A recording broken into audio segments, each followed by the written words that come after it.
let's talk about that now. The movie, it started off great. Obviously, cutting to Godzilla and Skrilla in Italy. So Skrilla is that big spider titan, and he's just destroying the entire city. He's I don't know what exactly happened, but that led him to start doing that. But he basically said, enough of your shit, Godzilla. I don't care what you say. I don't care what you do. It don't matter. He's just gonna go around and do his own thing. So, and in this movie, Godzilla really stands on business. He makes it a point to just kick ass the entire movie. So the movie opens up with Skrilla and Godzilla fight in Rome. And Godzilla proves and shows why he's the Alpha Titan. Absolutely destroys Skrilla. Tosses him around like a rag doll. And I didn't know Godzilla can jump that far either. Jumping right on Skrilla, and obviously in a last-ditch effort, Skrilla's trying to eat his face off with, his mandibles, but Godzilla hits him with his atomic breath and literally blows him to pieces. So, that's that. That was a great way to open up the movie. As you transition further on into the movie, there's a little bit. I would give the overall movie itself, I would give it a 9 out of 10 personally. I can't give it a 10 out of 10 just because I needed to see a little bit more Godzilla action. And in general, like just action in general, not specifically Kong. Like Kong had the most action in this movie, obviously, but I needed to see a little bit more Godzilla action. Kind of like how it was in Godzilla vs. Kong back in 2021 when they both fought Mechagodzilla at the very end. Obviously, they both fought each other throughout the movie on a couple occasions, which is why I gave that movie such a high 10 out of 10, is just because there was so much action-packed stuff in that movie. We were constantly getting Kong versus Godzilla until the very final Mechagodzilla fight. It was just a non-stop adrenaline rush. In this movie, you still have those adrenaline rushes, that's for sure, but not nearly as much as Godzilla vs. Kong. But like I said, I'm giving this movie a 9 out of 10 specifically just because of the action scenes. They were just that fantastic. So transitioning through the movie, obviously Godzilla is roaming Hollow Earth trying to find, more of his kind. He's trying to find more apes. And that ends up leading him to a deeper portion of Hollow Earth where the main bad guy the main bad titan in this movie is Scar King. So we were introduced to him in the trailers leading up to it. And it's kind of crazy because here's also the problem with movie critics when it comes to these movies, is that a lot of the storytelling of what happened in the millions of years prior between all the titans and everything is done through exposition. But, what's the problem with that? It's unique in the way of giving exposition, because once Gia and her mother and a couple others make it down to Hollow Earth, obviously they find the Erie tribe, which was Gia's known tribe, and she was known to be the last one, which in reality she wasn't. She was just on Skull Island, while the rest of the Erie tribe were deep below in Hollow Earth. So we thought that she was the last one, but in reality, all the hieroglyphics in the bottom of Hollow Earth explain the story of the Titans. We saw it in Godzilla King of the Monsters in 2019 with all the hieroglyphics when they were in the submarine into Hollow Earth. And we saw more of that in this movie when it discusses what exactly happened to Scar King and his so-called followers. Well, Godzilla basically stood on business and sent them all to Hollow Earth, basically banished them to Hollow Earth and, not to be seen again for an arbitrary millions of years. But that's explained all through the hieroglyphics of, the ancient Erie tribe and the stuff going on the walls. So when one of the characters is reading that and reading the storyline behind it, and critics criticize that because it's exposition, well, no shit, it's exposition. What do you want? Do you want the Titans to start speaking English? Do you want Godzilla and Kong just to be like, hey, yo, what's up, bro? Do you remember the time back in the day when we messed up Scar King and shit? No. Why would you? That just doesn't make any sense to me. So, obviously, Godzilla and Kong, this movie was fantastic. It really was. So, you have all that going on with the Erie tribe. Mothra is back. Spoiler, Mothra is back, which was, just a pleasant surprise. And then as Godzilla senses something that throughout the movie that is wrong. He senses some presence about someone somewhere in Hollow Earth. So he's going around consuming energy, like atomic energy, nuclear energy. That's why he was in France to, feed off a nuclear power plant. He's growing and evolving, and that's the same reason he eventually went up to Antarctica to take down the Titan Tiamat, which big, like almost like a big eel with primordial, powers and stuff like that. So it was pretty cool watching that fight scene. Godzilla made quick works of Tiamat, and then swimming into his lair, absorbing all Tiamat's energy that he's had. Then Godzilla evolves, which is why we get the pink aura, of Godzilla, not the blue anymore. So we obviously know throughout this movie that, as it's building up, we know Godzilla's prepping himself and trying to build himself up into more alpha of a Titan just to handle whatever's thrown his way. So when Kong finally finds Zuko, which is that small ape, and he finally makes his way down into Hollow Earth where Scar King and the rest of his, banished apes are, we see that Scar King is actually in control of Shimo Godzilla, which I didn't expect that. I was always wondering why that was the case at all. But Shimo Godzilla is the oldest Titan in the entire Monsterverse. Theories have it at she's around 3 million years old, which pretty crazy. Obviously the oldest Titan in the book.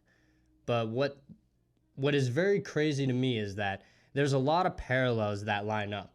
Shimo Godzilla, her main ability when she, Godzilla, the regular Godzilla, atomic breath. Shimo Godzilla, ice. Which is crazy to me because it ties us back to, is it possible that Shimo Godzilla was passable for the last ice age? And was it also possible that she froze King Ghidorah to help Godzilla keep him at bay all those millions of years ago in the Monsterverse, which is why King Ghidorah was frozen in ice for an arbitrary amount of time in the Monsterverse. So a lot of parallels happen in this movie, and a lot of theories can be grown from it. But, when Kong got the gauntlet just because, of frostbite, happened from Shimo Godzilla, because she's an alpha Titan. We can be honest, she is an alpha Titan, and obviously the oldest in the book. The whole idea was to keep Scar King down in Hollow Earth because they know that humanity won't stand a chance with Scar King and Shimo Godzilla. The mere presence of Shimo Godzilla freezes everything. So it's quite entirely possible. We see that when they finally reach it to the surface. We see the fact that Shimo Godzilla will affect the entire environment wherever she walks and wherever she roams. So, it makes sense to keep them both in Hollow Earth. So, storytelling. It's all pretty good. But the final action scene. So, like I said earlier, Scar King was banished by Godzilla to the inner parts of Hollow Earth. The second Scar King hears Godzilla's roar or Godzilla's mumble, you already know he's shitting his pants. You even saw the look on his face when you were in the theater. And just seeing him, Godzilla, and then Kong riding his back right into battle with Scar King and Shimo Godzilla, it's actually pretty crazy. And it was one of the best fight scenes I've seen in the Monsterverse so far. Excuse me. But, furthermore from that, battle ensues, whatever. It was very, very fun, action-packed. Obviously, Mothra was in it. Mothra did keep Godzilla from killing Kong yet again. Those of you who think Kong can actually beat Godzilla, you're all full of shit. Kong is the weakest Alpha Titan in the entire MonsterVerse, and it's not even close. Godzilla, at this point right now, is the strongest, the most alpha. That's for sure. So, just seeing Mothra stop Godzilla from trying to kill Kong again, that was a good treat to have. And obviously, all three of them ride into Hollow Earth to stop Scar King and everything, and Shimo. They make it to the surface eventually. Zuko, tries to do his best to help. Scar King almost kills him, and when Kong sees Scar King or anything that comes to hurting Zuko, which is that mini ape, he don't take too kindly to that. Absolutely sucks Scar King in the jaw later in that movie. But it was crazy to see the final ending where, Shimo had that crystal broken by Zuko, where, Scar King can no longer mind control her to bend her to her will. So Godzilla basically handled business throughout the entire movie when it came to Shimo, at least in that final fight. We could tell that Godzilla is easily the strongest, and even Shimo's look on her face when she had to decide when she knew she was free from Scar King, do I keep fighting for Scar King or do I finally fight for Godzilla? Well, it was pretty clear and apparent that Shimo could not handle Godzilla in general. So she freezes Scar King, and Kong just smashes him to a million pieces. So, towards the end of that movie, we see Shimo, we see Zuko, we see Kong all head back to Hollow Earth and, just start their new life. Mothra, being the bridge between the surface and Hollow Earth, between Godzilla and Kong. And then Godzilla, obviously, since his home was destroyed in King of the Monsters, he sleeps in the Roman Colosseum now. So I guess it's a good, consolation prize to, where you can sleep after your home was destroyed. Huh. It's funny. Me and Godzilla can relate in that way. Either way, that's neither here nor there.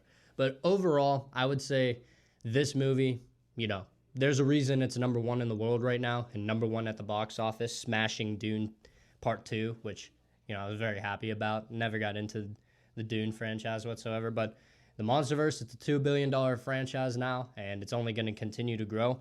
And the Monsterverse hasn't even scratched the surface of villains that they can introduce. There are so many different villains in different avenues that the Monsterverse can go now because of everything going on. And that's one of the things that the critics that I actually agree about is that they need more, badass, villains in a way. They need more destructive titans, which, like I said, they really haven't even scratched the surface when it comes to that. They still got Biollante, which that could be coming out in a few years, I think in 2027. See, the Monsterverse released a roadmap, sort of like how Marvel did it with the Avengers saga and everything. They had a whole roadmap of all the films that are going to release on this date, on this date, on this date, this year, this year, this year. Well, the Monsterverse did the same thing. And the next movie, apparently, in the entire order is Godzilla Biohazard. At least that's what the movie, I think, is going to be titled. And Biohazard, you can make the correlation that obviously Biollante is going to be the Titan that Godzilla will face. And I look forward to that immensely just because Biollante is human-made. Biollante is human-made. So we'll see how that ends up. And then obviously you have Destroya, you have Space Godzilla, and Biollante. Those are the big three that I really want to see on the big screen. Those three titans are absolutely insane, and I can't wait to see them finally put on a big screen that, isn't in 1960s format or stylistically speaking. I would like to see a more modern version of all that stuff, and I can't wait. So the Monsterverse and Godzilla franchise right now is a $2 billion franchise.